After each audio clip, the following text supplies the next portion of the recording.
This is a Big Facts Network exclusive.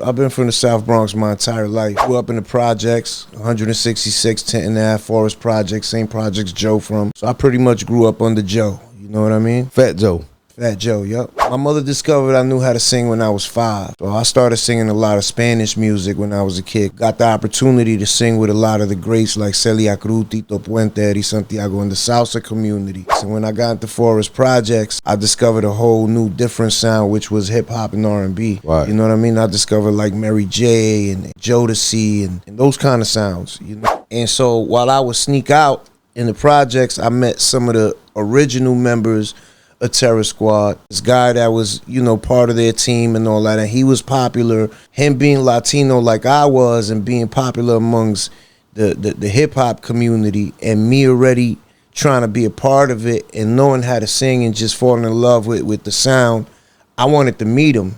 One day I asked one of the guys, like, yo, I want to go talk to him. How do I meet him? And they was like, yo, just, you know, be a man and go over there and talk to him. It's all about what they motherfucking do. This should be the hottest shit on the motherfucking show. Dade County street nigga, I'ma hold it down. 5120 each one I break down. Supply my whole hood, visions to supply the town. I'm talking about Palm Beach, Broward County, back down south. Vato get them pounds. JG Wentworth, I need that money now. Same day we get them in, same day we move them out. Yeah. What's really happening, man? Y'all already know who it is. It's your boy OG Gigaveli, the People's Champ, Mr. Wreck Y'all Open, Florida. What's really happening? So we gonna run this thing up to date all the way up to I-95, man. We got a special guest straight in. I'm talking about from the NY, straight out the Bronx. This guest of mine, man, he's an artist. That's the best way to describe him, because he got multiple talents. You know what I'm saying? He's been connected and been in groups like Terror Squad. You know what I mean? He done work with a lot of people in the industry. We gonna get into it. But today, he's here to premiere and talk about his new projects, man. I don't know what's been happening, man, but it seemed like this summer, New York and Miami coming together. You know what I'm saying? I'm talking about, we see Ross and we see Max B and French Montana with the Minks in Miami. Now we got my main man Tony Sunshine and Lil Pump. Baby. What they do, man? What's happening? What's up, brother? Man, crazy. I just got through watching the video, man. Fuck with it? Hard, the long way, man. My dog. The long way. I'm talking about, I seen the working out in there. You know, that's my lane right there. I see it. I wish I'd have had the opportunity. Y'all had them some bad bitches in there, dog. You'd have been in there doing them pull-ups and all that. Calisthenics and all man, that. everything, man. My dog. Pump it up, man. Pump it up. That's the track right there. Pump it up. Yeah, it's just a lot of energy. You know what I'm saying? The song's just about energy and just, you know, we was having fun with it. That's all. Take that shit to the gym, work out, put it on replay, get your pump on, go to the strip club, play that, watch the ladies work the pole. It's just about energy, you know what I mean? Man, you know what? You just broke it down, because I could see that happening in all them different places, man. It's it's a good workout field track. You know what I mean? Then it's also, like you say, it's the lyrics. You get into the lyrics. I could probably break a back or two off of that right there. You know what I mean? We had the single release party over at Tootsie's, and it was a good vibe, man. Right, good turnout, good vibe. Right. Hey, we gonna save a little bit of the new project. But you know, I want because you in Miami, right? And you know what I'm saying, like Yayo. In my Yayo, right? Yayo. And to come to Miami and just come sit down on the red carpet with the OG is big for my podcast. You know what I mean? For my show. You feel love, me? Brother, there's a lot of love. You know, we've been coming in and out of Miami for over 30 years. You know what I'm saying? So Miami's like our second home. You know what I mean? We respect Miami, we love Miami, and we here. You know what I mean? The feeling is mutual, man. For New York, man. Like I say, we that East Coast, we just got that one shot, and you know we got the similar people, man. We got our Zoes, our Spanish. Like we were talking earlier, man. We got this, you know, the Dominicans, we got the Puerto Ricans, we got the Negroes and Zoes and Chicos and all that mixed in one. You feel me? But I want the people to really know, man. I want to put some respect on your career, man. So I want to like kind of go back before I'm gonna get into the actual music. Break me off about the where you from, the Bronx, man. Like break me off. I'm from the Bronx. Well, I'm from the South Bronx. I've been from the South Bronx my entire life. Grew up in the projects, 166 10 and a half Forest Projects, same projects Joe from. So I pretty much grew up under Joe. You know what I mean? Fat Joe. Fat Joe, yep. Okay. Man, so growing up in the projects, right? You know, hood is hood. We were saying hood is hood, struggle is struggle. There's a hood everywhere you go. So real always gonna recognize real. A lot of people don't make it out the project. A lot of people don't make it out the hood. Music, you think, do you contribute music being something that helped you get, you know, absolutely. out the way? Absolutely. You know, my mother discovered I knew how to sing when I was 5. So I started singing a lot of Spanish music when I was a kid, because that's in my household, they basically spoke a lot of Spanish, and so I grew up listening to Spanish music, and got the opportunity to sing with a lot of the greats like Celia Cruz, Tito Puente, Eddie Santiago in the salsa community. But during the process, we had to go into the shelter system for a numerous amount of years, and we couldn't keep up with that process. Right. And so by the time they found us somewhere to live, I was like 11 going on 12, got into Forest Projects. And when I got into Forest Projects, I discovered a whole new different sound, which was hip hop and R&B. Right. You know what I mean? I discovered like Mary J and Jodeci and those kind of sounds. You know what I mean? And I fell in love with that. So it's not like my intentions wasn't to put my roots to the back burner, but I fell in love with something that was so different. I just wanted to be a part of it. You know what I mean? That's what I love about hip hop too. Hip hop is like a space for everybody though, man. Like absolutely, you know, that's one thing in the early parts of hip hop, and even to now, like you find all from Eminem. You know, straight white dude out the trailer park to you know, to the Latino community, to the African American community. We all have a little ownership of hip hop, man. Absolutely. So that's crazy, right? I remember when I was growing up. You know what I'm saying? In the early '80s, I was a little itty bitty kid, but I remember the jams in the park and all that. And I remember vividly my mom walking through the parks and all that while they was having the jams, and it was just a melting pot of so many different cultures and heritage, you know, like the Italians and the blacks and the Hispanics and the Asians, and there was so many different type of people, you know, just being a part of the culture at the moment, that it's pretty much hard to just separate anyone from hip hop. Facts. You know what I mean? I get it. And then you the birth capital. You know, the rest of the world, like every other city, we salute New York. You know what I mean? For like you definitely bringing that hip hopness. You know what I'm talking about? Just that, like you say, that combine a culture together.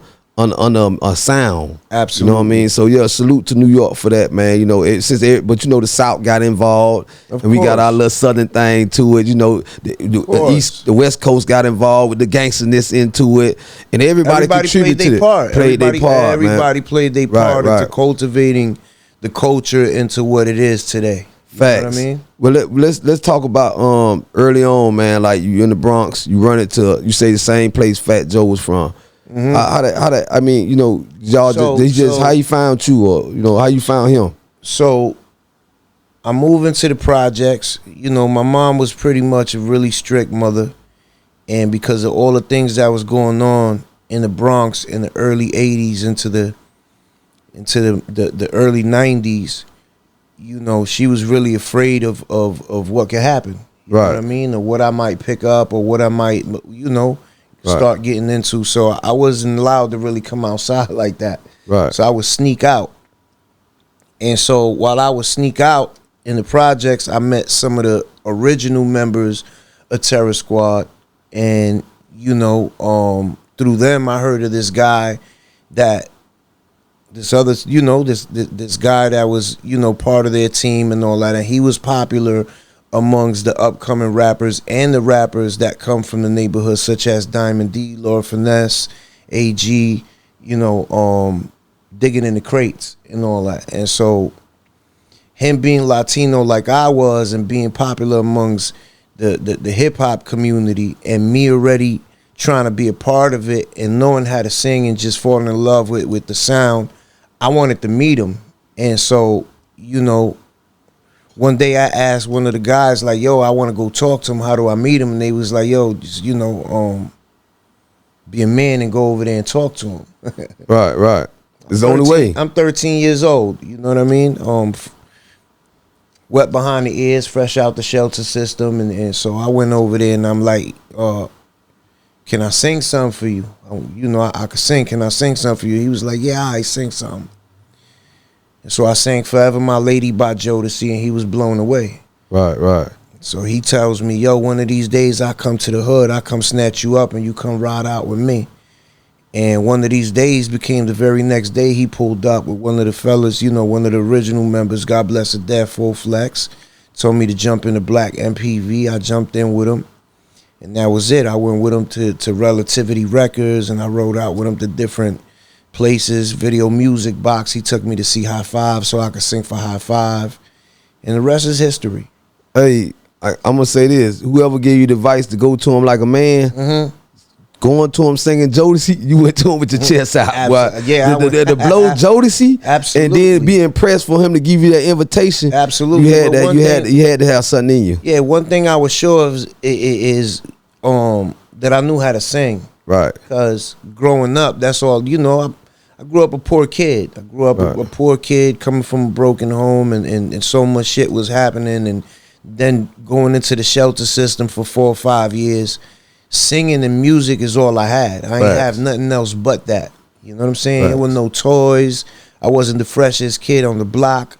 I wasn't the flyest kid coming through. But one thing I could do was sing. So when I was going over there to sing something for him, one thing I knew was I'm gonna sing the shit out this song. And he right. So that was that. That's dope. That's dope right there, man. That's dope. You know what I mean? A lot of times, kids don't find a positive way to deal with what you've been through. You know what I'm saying? A lot of kids turn to drugs. A lot of kids turn to, different other outlets, violence. Like, you know what I mean? It was a blessing and a gift. Well, I got my fine shares of troubles. I fell victim to certain shit. Just that, I'm also God's child. He put his hand on me and got me up out of there. No, but what I was saying, I feel you on that. But I was saying, being able to have a gift, like to me, working out or even fighting was my way out. But I didn't use it in a way of like an anger way. I use it in a way of, release. And that's kind of what I was getting from you. Like you saying, I know I'm gonna sing this song. You know what I mean? Because music was kind of an outlet, and it was good to have a positive one. So moving forward, right? You meet Fat Joe, right? He takes you around. You end up like I went over your work, man. I really went over your work. You worked with some big names. You had a hell of a career.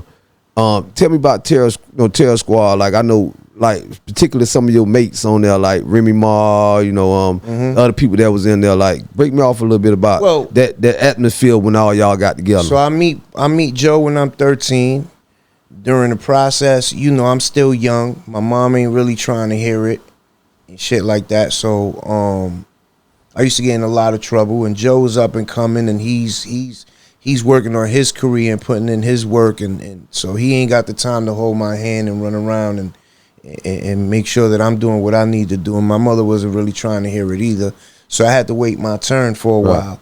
And so during that process, Pun comes around. You know what I mean? During that process, I said, I come outside, I'm running around with the original Terror Squad members, and I'm hanging out and we doing whatever. One thing leads to another. I turned 16 years old. At 16, I meet Pun across the street from the projects in 23 Park. Didn't know he rapped yet or whatever have you, but I'm sitting there one day with him and two other guys. And one of the guys that was sitting there, I just met Pun. They just introduced me to him. We sitting there, we laughing. I think we was drinking 40s or something like that. And some of the fellas was playing basketball, and the two guys that was standing with us, one of them turned around and said he sang. So I'm sitting there like, I'm going to tear this nigga up. I know he ain't say he sing. This is my frame of mind, because again, I said that's all I ever had. I studied my craft. So I'm like, I know this nigga, I know this dude didn't just say he sing. So Pun tells him, sing something. So he sings something by Color Me Bad, that Dream On joint. He sings that. I look at him like, nah, that's not the way you sing that. So Pun look at me and say, sing something, so you sing it. I was like, all right. So I turn around and I start singing that, and Pun go crazy. Pun was like, yeah, me and you gonna be friends forever. That's it, we friends forever. And that was that. You know, and then during the process, you know, in the hood, a bunch of different rap groups start circulating and coming together and banging on the mailboxes. And, you know, everybody's a rapper in the hood. Right. So everybody start rapping and things of that nature. And back then, we call it a cipher, you know, and everybody had that one rhyme that they would spit every single day, and everybody knew the lyrics to their joint. And then every now and then, everybody joined in and do the ad-libs, and we start sounding like leaders of the new school at one point. And Pun was like, man, you niggas spit the same rhyme every fucking day. You know, I'm going to go home, I'm going to write something, I'm going to come back, and I'm going to flame everything. Right. Nobody knew he rapped. And that's how that happened. He went home, he came back the next day, and of course, everybody started banging on the mailboxes and all that, get ready to start spitting. And Pun go, it's my turn. And he starts spitting. I cause a bloody bath to make my buddies laugh and gig. My nutty rap will live as long as I'm a nasty kid. And he starts spitting this shit. We went crazy, and then after that, he come with a new rhyme every day. And because of him, he made everybody in the block step their game up, and everybody started writing, and everybody had their different rhymes, and he made everybody step their bar game up. Wow. One day, Joe come pull up to the block to go buy himself a soda. Fellas is standing outside. He comes outside from buying a soda, and Pun asks him if he could spit something for him. Joe tells him, yeah. Pun spits for Joe. The rest is history. Joe falls in love with him, takes him under the wing, puts Pun on his album, later on gets him a deal, and that's how that worked. And then Pun came back and got everybody else. You know what I'm saying? Joe got a label deal at Atlantic for Terror Squad, got everybody signed. I had left the hood for a little while because I was getting in trouble, so I wasn't one of the first cats that got signed. And then Pun came looking for me in the block I was in, and everybody was like, yo, Big Pun looking for you. I started laughing because the way they were saying it, Big Pun looking for you. And I was like, yeah, that's my dog. So I go over to where Pun was at on the corner in the white van, and Pun handing out hundreds of dollars to all the little kids in the hood, telling me, yo, jump in the van. I said, what you mean? What's up? He was like, jump in the van, let's go. And I jump in the van with him, we leave, and the rest is history. Man, that's crazy, man. Hey, so speaking of Big Pun, R.I.P. to Big Pun, man. When you got, I heard you just say Big Pun was your dog, right? It's my dog. No. How when you got the news of him passing, like, kind of like, let me know how you was feeling, or what was going through your head, or where you was at this time, or how you get the news. Well, it was crazy because, you know, like I said, we just finished coming back from North Carolina. A couple of months later, but we just finished coming back from North Carolina. He started to lose his weight. He started to get in tune with wanting to live and things of that nature. And so he started to lose his weight. And during the process while we was out there, he decided to start recording his second album. So we got a studio out there in North Carolina, and we start recording the second album. And I'm all over that album. Nature, Endangered Species and Yeah Baby. They both the same album, came out at different times, but I'm all over that album, and it had a lot to do with the creative process. And so, you know, the way it was set up was Pun wanted me on every hook to build me a platform, so by the time it was time for me to sign a deal or whatever, I'm already set up for the gusto. Right. You know, he passes away. He decides to come back to New York. Few months pass. He doesn't. I don't think he realized he was sick and his heart was growing already. Right. His weight. So he ends up having a heart attack and passes away. Wow. So I was taking off a few songs on the album and all that. And I was a little upset and hurt, but I understood the game and I understood why. And the way it was explained to me was that, since he's not here to physically promote and here to sell the album, they needed to go and get other cats that were already hot. Right, jump right. on the record. And who am I to fight that? I don't, I'm up and coming. I'm not a major celebrity or superstar yet, so I gotta let the album do what it does. And at the time I wasn't too sure what was gonna happen because I knew my dog had me. I knew Joe had love for me, but I wasn't too sure if he was gonna secure a situation for me or if he had me in mind. Little did I know that he did, And so Pun calls me a few times and tells me to come see him in White Plains, New York, where he was at, because they was building his house, they was reconstructing his crib. So he ended up getting a hotel room up in White Plains, New York, and he was living there until they finished his house off. And so he was there for a few weeks. He kept telling me to come see him, and because I had spent all this time with him in North Carolina, and I just had a brand new baby girl, I had to spend time with my family, so I kept telling them, yeah, I'm going to come see you. I didn't make it in time. You know what I'm saying? That's crazy. I didn't get to see him before he passed, and so, one day I'm in the crib, I wake up, family is stashing my phone, they keep turning off the radio, I keep turning the radio on, they keep turning it off, I'm looking for my phone, and but I had to go. I got to go outside at some point. I got to get to the bag. I'm hustling. I'm getting to the money, so I got to go. So my little brother come pick me up or whatever. Not my real little boy. He's my brother. We grew up together. So he come pick me up. I jump in the car with him, and he got this froopy face on, and I'm like, "What the fuck is wrong with you? Fix your face, nigga. Why you look like that?" He look like he been crying and all that. He's like, "No." Still, nobody's telling me what's going on, so I turn the radio on in the car, and I hear Angie Martinez talking and crying, and she's talking about R.I.P. to Big Pun, and that's how I found that out. Wow, crazy way to find that out, man, about your dog. Absolutely. I was kind of so caught up in the story, man, because Terror Squad, Big Pun, the whole movement, like the whole lean back, all that type of stuff that y'all brought to the culture at the time. It was crazy. It was all over all of the award shows, Source Awards, Hip Hop Awards, all these places. And just to hear that part of the history from an actual member, you know what I'm saying? Actual, homie, that I was caught up in that story. I want to switch gears for a second. I want to go back to your name. I want to ask. I ask all my guests this, man, because I'm big on titles, big on names. Tony Sunshine. Tony Sunshine. Bring us off, man. Everybody asked that question. So when I was younger, again, moving into the projects, like I said, all I ever had was singing, so I was always singing. If I wasn't doing nothing, I was singing.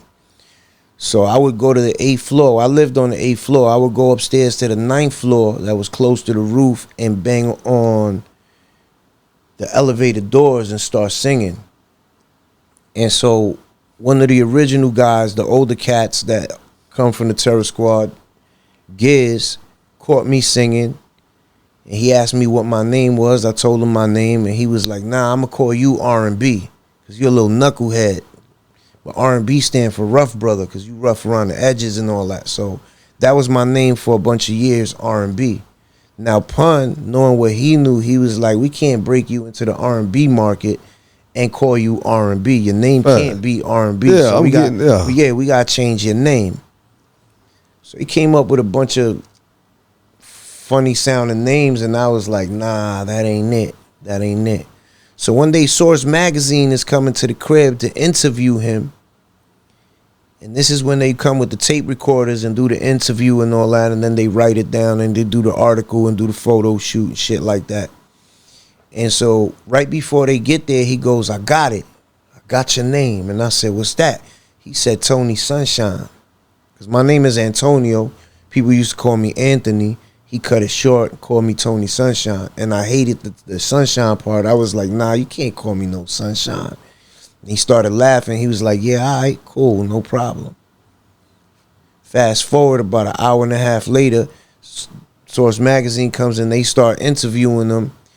And so during the interview, they ask him, anything brand new you working on, anything new you got coming out? And he was like, yeah, you probably heard of my artist, my little brother, Tony Sunshine. And that was that. And stuff. So I was stuck with it. You know what I mean? He's being an asshole at the same time because he was going to do it anyway. They asked him anything new, and he was like, Tony Sunshine. And I still branded Tony Sunshine. Now, I love the name now. I build character around it, and I put in a lot of work for the name. So that's that. Speaking on putting in work. Mm-hmm. For me going over your this hell of a career that you done built since those days, since standing in front of Big Pun, since standing in front of Fat Joe, mm-hmm. Singing, and all that you've been through. Mm-hmm. You got a list of artists, and a couple of your projects made it to the billboards. Mm-hmm. You work with people like Cool and Dre. You know what I'm saying? Them my brothers. Them my brothers. Like, tell me how that connection, because that's a Miami, New York connection again. And you back at it again with it. Yeah, so like I said, we've been coming in and out of Miami for over 30 years. You know, we fuck with Khaled hard, and Khaled was always supporting our music and things of that nature. So one day Khaled bring Cool and Dre around, and it's Memorial Day weekend, and we walk in the strip, and some other Spanish cat stopped Joe and start singing to him, and I'm like, nah, you niggas ain't gonna eat my food. You know what I'm saying? Like, this ain't that. You know what I'm saying? In hindsight, looking back, if I would have knew what I knew then, then I would have been more mature. I would have welcomed it. You know what I'm saying? 'Cause we're supposed to help one another and keep each other in the circle. But at that time, I was like, yeah, nah, we ain't doing that. Territorial. I'm like 18, 19 years old. Yeah, very territorial. And so I start singing. I belt out and start singing. And Dre from Cool and Dre was standing there and was like, yo, you got a crazy voice. I got some music. I got some songs I produce. This, that. He was with Cool too. And he said, I want to play you some joints. And I was like, yeah, fuck it, let's do it. And so that's how that went. He played me some joints. I fell in love with the sound and what he was doing and he was bringing to the table. And when I signed my first deal, they was the first cats I called on to work on my album. And they ended up working on the whole album. They ended up working on my whole first album, Cool and Dre. That's what's up. You know what I mean? And then Joe signed him to a management deal, and that was that. You know? That's what's up, man. I gotta plug all my cats in from Miami when I'm having these type of discussions. I love that. But I love Cool and Dre. Super legends, super talented dudes, super producers. Done produced for everybody and anybody in the game, from Jay-Z to Beyonce to 50 to Joe to you name them. The Game to everybody. Super duper producers. Powerhouses. Hey, absolutely. Speaking right, I've been hearing a lot about, you the first person I ever heard that speak on like singing battles, kind of like single battles, like on the spot. I done heard of like, you know what I mean, verses and like you say ciphers. But you one of the first guests that I had that did. Pun used to do that because Pun wanted to be a singer. Pun loved to sing. But he ain't have a voice, so he lived vicariously through me. He loved my voice. He loved my talent. So we would get around other singing groups, like let's just say Next, RL from Next, or whoever. He put you up. He set it up. Yeah, he would be like, you got a crazy voice. You dumb nice, but you can't fuck with him though. You know what I'm saying? He would do shit like that and make me start. Just to make sure that his ears was right. And then after I would go back and forth and sing something later on, he'd be like, yo, nigga, you really could sing. Like, you really sing. No, you know what it take me back to? Watching like 5 heartbeats and shit. Like watch My it favorite like movie in the world is watch Five it, Heartbeats. yeah, watch it on the Motown era. You know what I mean? Lived in the 90s and the 80s. And a lot of people don't story. know R&B battles was real. Right. R&B riffs, battles, all that shit was for real. Right. I'm telling you, I go back like the Temptation. You got to go back and watch the Motown era, Motown, Smokey and all of them. Know what I mean? Yeah. It was cool. Them boys would really battle, and you know have no that. So before I discovered Mary J and Jodeci and all of that, while I was singing Spanish music, my mom was cleaning my grandmother's crib out one day. And this is like right before we go into the shelter system. Right before. My mother was cleaning out my grandmother's crib, and my grandmother had a milk crate in back of the closet with 8 tracks. And I begged my mother not to throw them out. Like, can I have them, please? And she was like, they don't even make 8-track players anymore. And I was like, nah, can I please have them? She was like, all right, cool. So what I did was I went to a Salvation Army where they sold used equipment and used clothes and all that. And I found an 8-track player. Shit didn't work, but when you little, when you young, you curious, you start taking shit apart, putting it back together. And I made that motherfucker work. I popped the first 8-track in, Smokey Robinson. I popped the second one in, Patti LaBelle. I popped the second one in, Ray Charles. I popped it, Stevie Wonder. And so I started mimicking them, learning their riffs, and singing just like them. And that's how I really learned how to riff and sing R&B music. And then that's, you know, later on when I got to the projects, I heard Mary J and I heard Jodeci and sounds like that, and that's when I knew. I was like, nah, this is definitely what I want to do with my life. Hell of a story, man. Hell of a story. I think you satisfied my guest curiosity of who Tony Sunshine.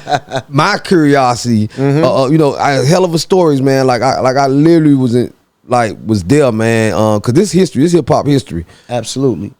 Project at hand, pump it. Pump it up. Pump it up. Pump it up. Pump it up, right? Yeah, so me and How Pump, this came about? Me and Pump go to the same gym. We got a mutual good friend, which is our trainer, right? I ain't been in the gym for quite some time because I've been on the road ripping and running. I ain't eating right, so I ain't where I'm supposed to be. But we got the same trainer. So my man Ellie comes to me one day and says he has a beat. He wants me to listen to it. I listened to the beat. I thought the beat was fire, which is the Pump It Up beat. I said, what you want me to do with it? He said, I don't know. See, whatever you hear, whatever you know. And like I said, I'm one of them artists. I'm an artist. I'm not a rapper. I'm not a singer. If you want an opera and you give me time enough, I'll give you a fucking opera. You want it in Chinese, however you want it. Right. If I could do it, I'm going to do it. And if I hear it and I got time enough and I put my mind to it, I'm going to do it. And I'm one of those people that whatever the beat tells me, my first instinct, that's what I'm doing. So I went to the studio, heard the beat, went in the booth, and I told the engineer record, and I started oohing and ahhing and just dropping little joints here and there, and that's what came out of it. Gave it back to him. I did the verse, I did the hook, I did the B section, brought it back, gave it back to him, told him to listen to it. He thought it was dope. Little did I know that he had gave Pump the same beat. So Pump, without knowing, he laid his verse, and then Ellie brought it back to me and told me, yo, listen to what the kid did. So I took it back to the studio, put his verse with my verse, put it together, mixed it real quick, played it, thought it was energy, thought it was dope, thought about how we could put both eras together, both genres together, and the rest is history. Hey, you know listening to the track, right? I had the pleasure of hearing it, and I know y'all gonna enjoy it. Mm-hmm. It feeds different generations. To me, this is my you titled it perfectly. It's energy. Mm-hmm. It's energy. It's definitely energy. Mm-hmm. But when I listen to your part of it, I'm getting art drill, hit 'em up, of everything. dope. Not I mean like when I said I'm getting hip hop, but I'm also getting YN-ish a little bit, little YN, a little bit like. See, but I've been doing that for like some drill at the red light. I've been doing that. Pump it up. I've been doing that since day one, right? So, like I said, I'm a project baby. I'm from the projects, right? And so, Lil Thug came out of that one right there, man. That wasn't Lil Thug came out of that one. Back when R&B singers was wearing shiny suits and all that, I was wearing constructs and baggy jeans and hoodies and hats way before R&B singers started doing it. And I'm not looking for kudos and none of that. I'm just saying, as far as I know, I was one of the first R&B singers to do it. Hat to the back, chain swinging, you know, talking crazy on R&B records. And when I was doing it, they was telling me it ain't gonna work. Talking like a gangster on R&B records ain't gonna work. And I was like, yo, I'm telling you, it's gonna be the wave one day. This is what it's gonna be. And they would tell me, yo, R&B singers don't rap and rappers don't sing. And I'm like, yeah, all right. But I stuck to my guns. I kept doing what I was doing. I stuck to my craft. And fast forward, it's the wave now. So when these young kids putting out all these R&B gangster drill songs, I'm like, I did this 15, 20 years ago. This has been my recipe. It kind of like give me a little. Speaking on that, I'm kind of trying to, as you saying it. I don't know if you ever heard Desert Eagle. You ever heard Desert Eagle? No. It was big in Miami. It was big. It was DJ Khaled's first mixtape. I get a pass on everything. All right, I get a pass. I get a pass on a lot of stuff. We're gonna make sure you. I'm gonna check it out though. So it's DJ Khaled's first mixtape. The name of the joint is called Desert Eagle, and I took John Legend's Ordinary People, right, and I remade it, and I call it Desert Eagle, and I'm talking about I'm talking about hammers. Right. Dog, I love my Desert Eagle. My shots ring off every day. Yes, I love my Desert Eagle. Fuck with me, gon' get sprayed. Take it, you know. So that's that. But if you hear it, that was hard. That was hard. And that's way before. I'm gonna go check that out. That was hard. Gangsta on joints. So it's DJ Khaled first mixtape. You know what you put me in the mind? I was finna say before you gave us that example. I'm trying to think of R&B singers with the hat turned back with the gangsterness to them. Life Jennings stick out to me. Right. Robbing these cats like Life Jennings stick out to me. Life Jennings. Trey Songz stick out a little bit. Super dope. But like I'm saying, I was doing it way before I knew who a Life Jennings was. I get it. I ain't comparing the time frame. Before me, you got the late great Nate Dogg, but Nate Dogg was more of a ghetto gospel singer. He wasn't an R&B trapper. I was trying. I ain't think of Nate Dogg. Nate Dogg. You got Do or Die. You got I would say like Bone Thugs and Harmony. Yeah, I put them there. But they wasn't really R&B singers. I miss my Uncle they just, Charlie. Yeah, they just implicated a little bit of harmony and all that in their raps. I'm talking about R&B trappers. Talking about moving work. So would you would you say Rod in this day and age? Would you say Rod Wave fit that lane right now? Rod Wave fit that wave perfectly. Nah, I'm saying shout out to everybody. But you said that it's working. You said that it was working when they didn't think that it would work. Now it's trending. I saw it before it happened. You know what I'm saying? It wasn't until like Drake came out. And Drake is the GOAT. Shout out to him. He's one of the greatest to ever do it. Tory Lanez, Rod Wave, and everybody else who's done it, right? Right. But I saw it before it happened. Facts. And I was doing it before everybody thought it was dope, and everybody was telling me it would never work. Facts. You know what I mean? And my argument would be, but Missy Elliott, but Lauryn Hill. There's just ain't a male artist doing it at the time. Right, facts. You know what I'm saying? So that was that. And I'm glad you clarify that timeline and take ownership to a craft that you believed in when nobody else believed in. Yeah, I'm standing on it. I know what I know, and those who know, know. But you point out facts. Yeah, those who know. There might be some people that's gonna argue it and be like, "Yo, he don't know it." Those who know. This recipe, what you heard is I've been doing that. This ain't nothing new. You know what I mean? Right. I like that. I'm big on I'm big. If anybody know me that follow my show, they know I'm big on giving rightfulness, respect for for certain things that's brought to the culture, because we all contribute. I just said here when we first opened up and said, shout out to New York for for the hip hop, just the culture and everything, right? So I'm big on that. I salute you, bro. Like my brother, I appreciate it. I salute you for standing. But I'm just telling you, looking into this record, right? I caught a little YN and shit in there. I caught a little gangster in there. I'm trying giving it to a guy at the red light. That's how I feel, baby. I still feel young, baby. Pump it up. Well, you know what I'm saying? Yeah. Age is in the heart. I mean, after a certain age. Right. Certain things, there's certain do's and don'ts with age. You know what I'm saying? But I'm talking about the righteous things, and I'm talking about real nigga things. You know what I mean? Right. As far as age goes, age is in the heart. I feel like I still feel good. You talk to a man right here, feel the same way. I still feel like we still got it. You know what I'm saying? Fuck what they talking about. Yeah, for sure. I'm always saying I thought a YN said something. I'm Mr. Wreck Yard Open over here. But nah, I'm involved. But if I wasn't, I tell you, I take a young nigga bitch. Pop this shit, man. This the place to do it at. Yeah. Hey, nah, though, Tony. Baby. Nah, but listen, right? With a name like Tony Sunshine, and then like I was speaking to you right before we got talking. We was talking about a few New York, and I was telling you, I've rocked with some cats in New York. I done some time with some cats, and I just want to let guys know, because a guy is in the R&B lane, or because a guy can sing, don't mean a guy can't bang. Don't mean a guy don't get there. I'll mention one that I know for sure, and I'm talking about my brother from New York, from Harlem. I'm talking about my Muslim brother, Loon. Absolutely. You know what I'm saying? I need a girl, Loon. You know what I'm saying? Loon family and Loon always frontliner, super real one. Like ain't nothing sweet about the dude. You know what I mean? Right.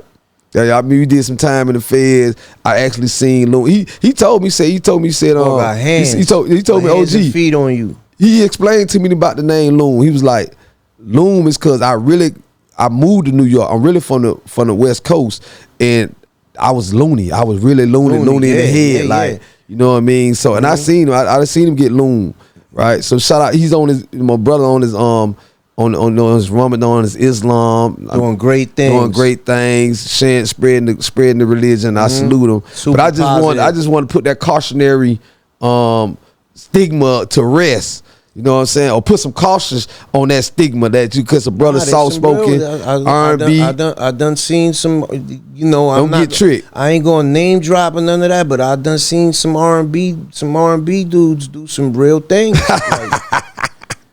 I done seen some other R&B dudes put hands and feet and really do some things like that. Right. The misconception is that because a brother could sing or he making R&B music, that he's the cat to be played with, and that ain't the case. Right. Hey, but back to the track at hand, man. Was heavy promoting right now. Crazy. How long the project been out, man? The song been out since the 17th, Friday the 17th. Not too long. Maybe like 3 or 4 days.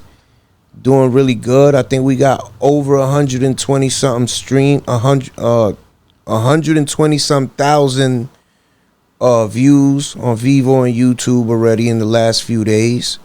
Spotify is doing amazing, so the song is getting traction, and I'm just putting in the footwork for it. Man, hey, shout out to Lil Pump. That definitely was some hard bars in there, spitting this thing. Shout out to that boy. Also, like I said earlier, the trend with the New York Miami connection between Max B and Rick Ross, them French Montana. Y'all also had some minks on in that game right there. Y'all were minked out. So I'm big on swag and clothes, and that's my thing. Minks in Miami is for real right now. Minks in Miami is for real. My closet full of them things. You know what I mean? That's what I love. Fashion is what I love. I'm big on fashion. Yeah, I see y'all boys in there. One Gucci, one Louis. You know what I'm saying? Y'all did the video is crazy, man. Make sure y'all, if y'all ain't seen it yet, let them know what the title is, where they can go see it at, and like, you know what I mean, how they can get up on the project, man. Cause I just enjoy it. You could go to my page. I am Tony Sunshine. Link the bio is going to take you directly to Apple Music, Spotify, iTunes, Vivo, YouTube, whatever your favorite streaming platform is, or whatever your favorite platform is to go watch your favorite music videos, is going to be in my bio, and you link, it's going to take you directly there. Same with Pump. If you go to Pump page and you link his bio, it's going to take you directly to where you want to go. Hey, that was some hell of an energy y'all put out there. I also know that you cater to your Latin side of your, you know what I mean, to that part. Any new Latin project? I got a Spanish album. I got a whole Spanish album ready to go. I dropped two Spanish singles. I think it was last year, and they did very well. But I put a halt to it because I wanted to be able to soak in all the game of the Latin genre. You know what I mean? I've been a part of the hip hop and R&B community for so long that it's not that I speak perfect Spanish. I'm well cultured. They respect me. They love me. But I want to make sure that I don't sound like an invited guest and I'm doing it the right way. Right. You know what I mean? Hey, can I say something? Earlier when you were speaking, right, you spoke about, you know, when you first started singing, you was singing a lot of Spanish. You know, you started in the Spanish, and then I had, I think, a relative was taking you to salsa. You was doing some salsa spots. Well, what happens is my grandmother was a social bunny. She thought she was a YN, and she would go out from Thursday to Sunday and come home, you know, like on Monday. Right. And so sometimes my mom would go with her, but my mother was one of those ladies that wouldn't leave her kids with nobody. And so one of the places my grandmother used to go was the social spot. It was like a billiards and gambling spot underground. Come to think of it, it was probably illegal back then. Kids wasn't supposed to be in there, but it was family orientated. And my grandmother was best friends with the owner and watched my mother grow up. So in turn, we was able to go in there.